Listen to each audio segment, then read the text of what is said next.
നിങ്ങൾക്ക് PCOD ഉണ്ടെങ്കിൽ, നിങ്ങൾക്ക് വെയിറ്റ് കുറയ്ക്കാനായിട്ട് ആഗ്രഹമുണ്ടെങ്കിൽ, ഒബീസിറ്റി മൂലമുള്ള മറ്റ് പ്രശ്നങ്ങളുണ്ടെങ്കിൽ, എന്തിന് ഫാറ്റി ലിവർ ഉണ്ടെങ്കിൽ പോലും നിങ്ങളുടെ ഡോക്ടർ ബ്രസ്റ്റ് ഫീഡിംഗ് ആയിട്ടുള്ള അമ്മമാർക്ക് പോലും ഇത് കഴിക്കാം. ഫാറ്റി ലിവർ പോലുള്ള പ്രശ്നങ്ങൾ കൊണ്ട് പലപ്പോഴും മൈഗ്രെയിൻ, ഇൻഡൈജഷൻ തുടങ്ങിയ അസുഖങ്ങളും ഉണ്ടാകാം. അപ്പോൾ ഇതിലൊക്കെ ഈ മൈഗ്രെയിൻ പ്രിവെൻറ്റ് ചെയ്യാനും ഒക്കെ പോലും ഇത്തരത്തിലുള്ള മരുന്നുകൾ സഹായിക്കും. അപ്പോൾ പലപ്പോഴും ഒത്തിരി എക്സസൈസ് ചെയ്യുകയോ അല്ലെങ്കിൽ അതിൻ്റെ കൂടെ ഒത്തിരി ഡ്രിങ്ക്സ് കഴിക്കുകയോ ആൽക്കഹോൾ എടുക്കുകയോ ഒക്കെ ചെയ്യുമ്പോഴാണ് മാത്രമാണ് ഇതിന് ഹൈപ്പോഗ്ലൈസിമിയ, അതായത് ഷുഗർ കുറഞ്ഞു പോകുന്നൊരവസ്ഥ ഉണ്ടാവുക.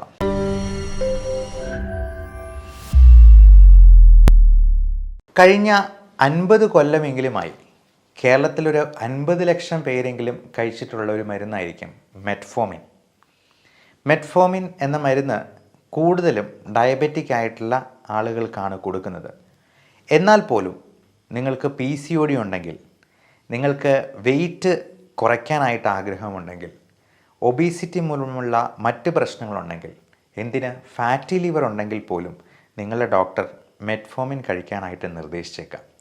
അപ്പോൾ ഇത്രയധികം ആളുകൾ ഉപയോഗിക്കുന്നതും ഇത്രയധികം ഇംപ്ലിക്കേഷൻസ് ഉള്ളതും ഇൻഡിക്കേറ്റഡ് ആയിട്ടുള്ളതുമായിട്ടുള്ള ഈ മരുന്നിനെ പറ്റി, അതിൻ്റെ സൈഡ് ഇഫക്റ്റിനെ പറ്റി, അതിൻ്റെ ആക്ഷനെ പറ്റി, ഇതിന് എടുക്കാൻ പറ്റാതെ വന്നാൽ ഉള്ള ഓൾട്ടർനേറ്റീവ് മെഡിസിൻസിനെ പറ്റി നമുക്ക് ഇന്നൊന്ന് ഡിസ്കസ് ചെയ്യേണ്ടതുണ്ട്. നിങ്ങളുടെ വീട്ടിൽ തന്നെ ഒരാളെങ്കിലും ചിലപ്പോൾ ഈ മെറ്റ്ഫോമിൻ എന്ന മരുന്ന് കഴിക്കുന്നുണ്ടാവാം. ഷുഗർ കൂടിയെന്നാൽ ഏറ്റവും ആദ്യം ഡോക്ടർ തരിക മിക്കവാറും മെറ്റ്ഫോമിൻ അല്ലെങ്കിൽ കൂടെ ഗ്ലിമിപ്രൈഡ് എന്ന് പറയുന്ന മരുന്നും കൂടെ ചേർന്നുള്ളതായിരിക്കാം. അത് ലിവർ ഫങ്ഷൻ അല്പം ഒന്ന് ഡീറേഞ്ച്ഡ് ആയെന്നാൽ പോലും നമുക്ക് മെറ്റ്ഫോമിൻ സേഫായിട്ട് കഴിക്കാം. ഫാറ്റി ലിവർ പ്രശ്നമുള്ളവർക്കും മെറ്റ്ഫോമിൻ കഴിക്കുന്നത് കൂടുതൽ ഗുണകരമാണ്. കാരണം ഇത് അമിതവണ്ണത്തെ പ്രിവെൻറ്റ് ചെയ്യും, അല്ലെങ്കിൽ വണ്ണം ക്രമീകരിക്കാനായിട്ട് സഹായിക്കുമെന്നുള്ളതാണ്. അപ്പോൾ ഞാൻ നേരത്തെ പറഞ്ഞ പോലെ ഡയബറ്റിക് ആണോയെന്നില്ല, പ്രീ ഡയബറ്റിക് സ്റ്റേജിൽ പോലും വണ്ണം കൂടി കഴിഞ്ഞാൽ അടുത്ത സ്റ്റേജിൽ ഡയബറ്റിക് ആവും. ഇനി ഗർഭിണികളിൽ വരുന്ന പ്രമേഹത്തിൽ, ജെസ്റ്റേഷണൽ ഡയബറ്റീസിൽ പോലും നമ്മൾ ഈ മെറ്റ്ഫോമിൻ കൊടുക്കാറുണ്ട്. കാരണം ഈ മെറ്റ്ഫോമിൻ എന്ന് പറയുന്നത് നമുക്ക് ഹൈപ്പോഗ്ലൈസിമിയ എന്ന പ്രശ്നം ഉണ്ടാക്കില്ല എന്നുള്ളത് കൊണ്ട് തന്നെ അത് വളരെ സേഫായിട്ട് ഗർഭിണികൾക്കും ഉപയോഗിക്കാവുന്നതാണ്. മാത്രമല്ല ഇതിന് ആൻറ്റി ക്യാൻസർ പ്രോപ്പർട്ടീസ് ഉണ്ട്, ആൻറ്റി ഏജിങ്, അതായത് പ്രായം കുറയ്ക്കാനായിട്ടുള്ള ഒരു അത്ഭുത സിദ്ധിയുണ്ട്. അപ്പം 10 വയസ്സിന് മുകളിൽ പ്രായമുള്ള ഏതൊരു വ്യക്തിക്കും മെറ്റ്ഫോമിൻ നമുക്ക് സേഫായിട്ട് കൊടുക്കാവുന്നതാണ്.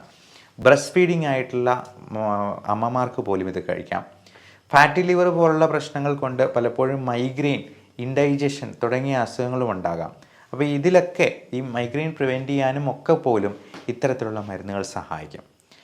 അപ്പോൾ ഈ മെറ്റ്ഫോമിൻ്റെ പ്രവർത്തനം നമുക്കൊന്ന് മനസ്സിലാക്കാം. അത് ഗ്ലൂക്കോണിയോജനസിസ് എന്ന് പറയുന്ന ഈ ഗ്ലൂക്കോസ് ഉണ്ടായി വരുന്ന ആ ഒരു പ്രക്രിയയെ ബ്ലോക്ക് ചെയ്യുകയാണ് ചെയ്യുന്നത്. അപ്പോൾ ഇതിൻ്റെ വളരെ സിവിയറായിട്ട് ഉള്ള ഹൈപ്പോഗ്ലൈസിമിയോ പ്രശ്നങ്ങളോ ഒക്കെ ഉണ്ടാക്കാനുള്ള സാധ്യത വളരെ വളരെ കുറവാണ് എന്നുള്ളതാണ് ഇതിൻ്റെ ഏറ്റവും വലിയ ഗുണം. അപ്പോൾ പലപ്പോഴും ഒത്തിരി എക്സസൈസ് ചെയ്യുകയോ അല്ലെങ്കിൽ അതിൻ്റെ കൂടെ ഒത്തിരി ഡ്രിങ്ക്സ് കഴിക്കുകയോ ആൽക്കഹോൾ എടുക്കുകയോ ഒക്കെ ചെയ്യുമ്പോഴാണ് മാത്രമാണ് ഇതിന് ഹൈപ്പോഗ്ലൈസിമിയ, അതായത് ഷുഗർ കുറഞ്ഞു പോകുന്നൊരവസ്ഥ ഉണ്ടാവുക. അപ്പോൾ ഇൻറ്റെസ്റ്റിനൽ അബ്സോർപ്ഷൻ കൂട്ടുന്ന പ്രക്രിയകളെല്ലാം അത് ബ്ലോക്ക് ചെയ്യും. അതുകൊണ്ട് തന്നെ നമ്മുടെ ഷുഗർ കണ്ടൻറ്റ് ഒത്തിരി ബ്ലഡിലോട്ട് കയറാതെ നോക്കും. ഇൻസുലിൻ്റെ സെൻസിറ്റിവിറ്റി കൂട്ടാനായിട്ടും, നമ്മളിപ്പോൾ ഇൻസുലിൻ എടുക്കുന്നവരാണെങ്കിൽ കൂടെ മെറ്റ്ഫോമിൻ കൂടെ കഴിക്കുന്നത് അഡ്വാൻറ്റേജ് കൂട്ടും. കാരണം ഇൻസുലിൻ്റെ സെൻസിറ്റിവിറ്റി അത്ര കണ്ട് ഇത് കൂട്ടുന്നത് കൊണ്ട്. അതുപോലെ ഇൻസുലിൻ റെസിസ്റ്റൻസ് എന്ന് പറയുന്ന കോശങ്ങൾക്ക് ഇൻസുലിൻ ഉപയോഗിക്കാൻ പറ്റാത്ത അവസ്ഥയെ അത് മാക്സിമം അത് കുറച്ചെടുക്കുകയും പരമാവധി ബ്ലോക്ക് ചെയ്യുകയും ചെയ്യുന്നുണ്ട്. ഈ മെറ്റ്ഫോമിൻ എപ്പോഴാണ് കഴിക്കേണ്ടത്? അത് ഭക്ഷണത്തിന് മുമ്പാണോ ശേഷമാണോ, ചൂടുവെള്ളത്തിൻ്റെ കൂടെ കഴിക്കാമോ എന്നൊക്കെ പലരും ചോദിക്കാറുണ്ട്. പലപ്പോഴും നമ്മൾ പറയുക ഭക്ഷണത്തിനോടൊപ്പം കഴിക്കാനാണ്. അതായത് ഒരു ഉരുള ചോറ് കഴിച്ചിട്ട് മെറ്റ്ഫോമിൻ കഴിക്കാം. കാരണം നമ്മൾ ഭക്ഷണം മേശപ്പുറത്ത് വെച്ചിട്ട് കഴിച്ചെന്നാൽ, അല്ലെങ്കിൽ ഒരല്പം ഭക്ഷണം കഴിച്ചിട്ട് കഴിച്ചെന്നാൽ ഇത് കൊണ്ടുണ്ടാകുന്ന ഗ്യാസ്ട്രൈറ്റിസോ പ്രശ്നങ്ങളോ ഒക്കെ നമുക്ക് തടയാൻ പറ്റുമെന്നുള്ളതാണ്. ചില അസുഖങ്ങളിൽ, സോറിയാസിസ് പോലുള്ള അസുഖങ്ങളിൽ സ്കിൻ കണ്ടീഷൻ, അതിൻ്റെ ഹെൽത്ത് ഇമ്പ്രൂവ് ചെയ്യാൻ പോലും മെറ്റ്ഫോമിന് അത്ഭുത സിദ്ധിയുണ്ട്. അതുപോലെ കോണ്ടാക്ട് ഡെർമറ്റൈറ്റിസ് പോലുള്ള പ്രശ്നങ്ങളുണ്ടെങ്കിലും ചിലപ്പോൾ മെറ്റ്ഫോമിൻ മരുന്ന് കൊടുക്കാറുണ്ട്. കാര്യം ഒത്തിരി ഒബീസ് ആയിട്ടുള്ളവർക്ക് ചർമ്മരോഗങ്ങളും ഉണ്ടാകാമെന്നുള്ളത് കൊണ്ട്. അതുപോലെ ലുട്നൈസിങ് ഹോർമോണിൻ്റെ ആക്ഷൻ കുറയ്ക്കുകയും ആൻഡ്രജൻ ആക്ഷൻ കൂട്ടുകയും അതുപോലെ മെൻസ്ട്രുവൽ പ്രോബ്ലംസ് കുറയ്ക്കാനും ഒക്കെ ഇതിന് കഴിവുള്ളത് കൊണ്ടാണ് PCOD പോലുള്ള പ്രശ്നങ്ങൾ, പോളിസിസ്റ്റിക് ഓവേറിയൻ സിൻഡ്രോമിൽ നമ്മൾ ഈ മരുന്ന് കൊടുക്കുന്നത്.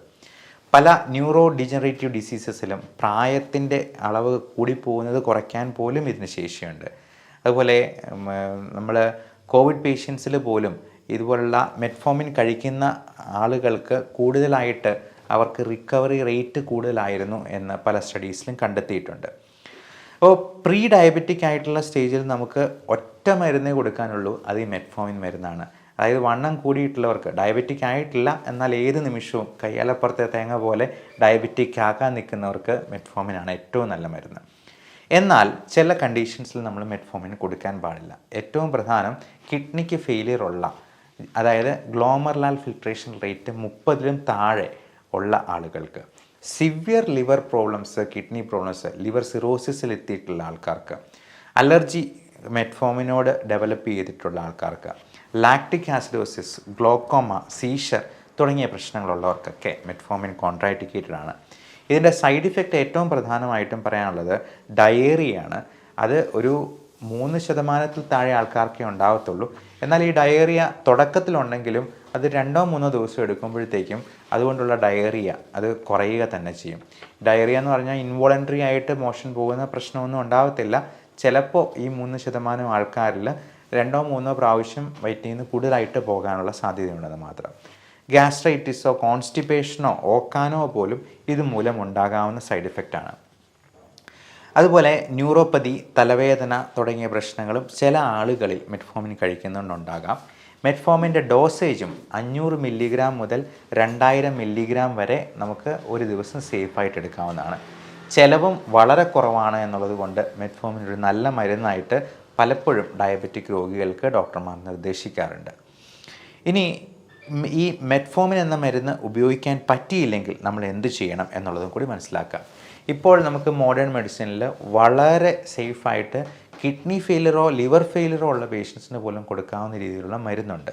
പലപ്പോഴും SGLT2 ഇൻഹിബിറ്റേഴ്സ് എന്ന ഗ്രൂപ്പിൽ പെടുന്ന ഗ്ലിഫോസിൻ എന്ന വാലുള്ള ഡാപ്പാഗ്ലിഫോസിൻ, എംപാഗ്ലിഫോസിൻ തുടങ്ങിയ മരുന്നുകൾ അത് ഒരുപാട് ഗുണങ്ങളുള്ള മരുന്നുകളാണ്. അത് ലിവറിനും കിഡ്നിക്കും നമ്മുടെ ഹൃദയത്തിനും സ്ട്രോക്ക് ഉണ്ടാകാതെയും ഒക്കെ പ്രൊട്ടക്ഷൻ തരാൻ കഴിവുണ്ട്.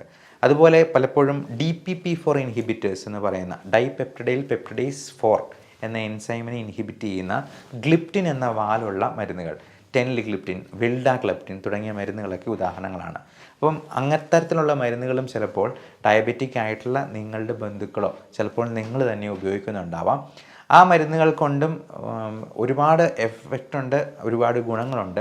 എന്നാൽ യൂറിനറി ട്രാക്ട് ഇൻഫെക്ഷൻ പോലുള്ള പ്രശ്നങ്ങളുള്ളവർക്ക്, അതായത് ഈ മരുന്നുകളൊക്കെ ചെയ്യുന്നത് അധികമായിട്ടുള്ള ഷുഗറിനെ മൂത്രത്തിലൂടെ പുറന്തള്ളുകയാണ് ചെയ്യുന്നത്. അപ്പോൾ യൂറിനറി ഇൻഫെക്ഷൻ ഉള്ളവർക്കൊക്കെ ഇങ്ങനെയുള്ള മരുന്നുകൾ നമ്മൾ കൊടുക്കാറില്ല, അല്ലെങ്കിൽ അത് വേറെ കോമ്പിനേഷൻ വഴിയാണ് കൊടുക്കുക.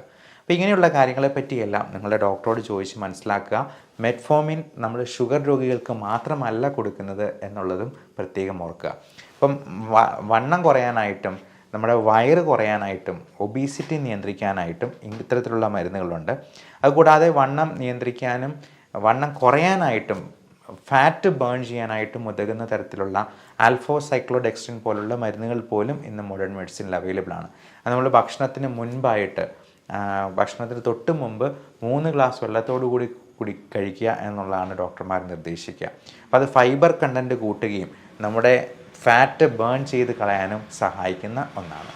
അപ്പോൾ ഇത്തരത്തിലുള്ള വിഷയങ്ങളെ പറ്റിയുള്ള നിങ്ങളുടെ സംശയങ്ങൾ താഴെ കമൻ്റായിട്ട് രേഖപ്പെടുത്താവുന്നതാണ്. എല്ലാവർക്കും നല്ല ആരോഗ്യം ആശംസിക്കുന്നു. Thank you.